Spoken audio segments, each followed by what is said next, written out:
Yo, good morning. I keep getting asked about this, so I'm just gonna let you know my opinion. I am talking about the assassination attempt on former President Donald Trump. And I know everyone's gonna have some crazy opinion. Everyone's gonna have a different opinion. It's gonna be very wild for the next little while, but just if you don't know me or are new to this page, I spent just about 17 years in the military, just about 14 of which were at Tier 1 Special Operations Unit called JTF-2. Our sniper team has the world record for the longest confirmed sniper kill. And a huge part of our job while I was there and while I was a sniper was doing close protection for VIPs up to and including the Prime Minister when he would go to dangerous countries like Iraq or Afghanistan. We would be in charge of that security. So I'm very familiar with the layout of these types of things and what the jobs should be.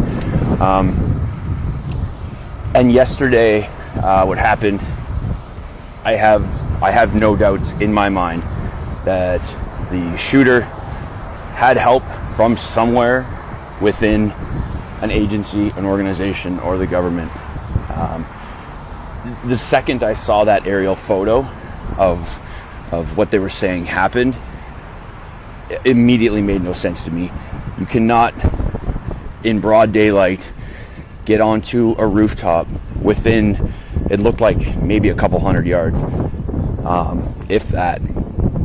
You can't get into that position with a gun when there's a president speaking. It cannot be done. It's not like you don't even need to be a sniper to know that it's the most fucking obvious thing, an obvious place in the whole world. You could be a 7th grader, like, what do we need to do for security here? Well, let's look at these rooftops that are almost within zeroing range of a rifle. So it's something happened, and I'm not pointing fingers at anyone. It's too obvious that this guy had help getting there. So whether it's someone turned a blind eye or it was strategically planned, I mean, it had to be planned to a certain level because events like that and security like that, it's not a small thing. And that is the most obvious place to be. On top of that, I find it very strange that, if the story that comes out is like, oh yeah, he snuck into position and he got set up and nobody saw him, it was an oversight, security and Overwatch, and we just made a mistake, sorry. I think it's also very weird that if that's the case and someone is good enough to stalk within 150 to 200 yards of one of the hardest to stalk targets in the whole world, you're not going to miss a shot.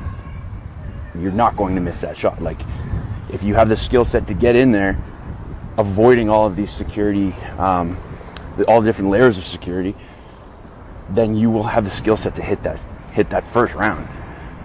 It doesn't make any sense. So my opinion is, and whether this comes out now or way later, is that this guy had help from somewhere. And I think it's obviously concerning.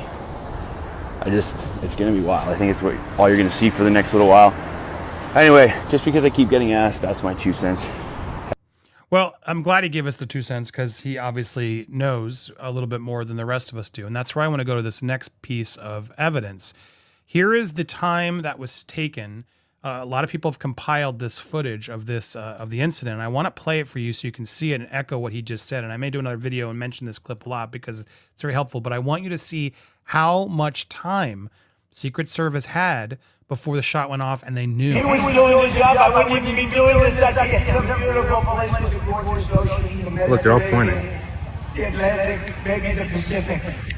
Yeah, someone's on top of the roof. Look. They There he is right there. Roof. Right there, see him? He's laying down. See him? Yeah, he's laying down. And still I'm here with you fighting like hell to get a senator. What's happening? Civilians and noticing it. it. Take back the White House because if we do, we're going to make America better than ever before. We're going to make it. Yeah, look. There he is. Officers have been alerted.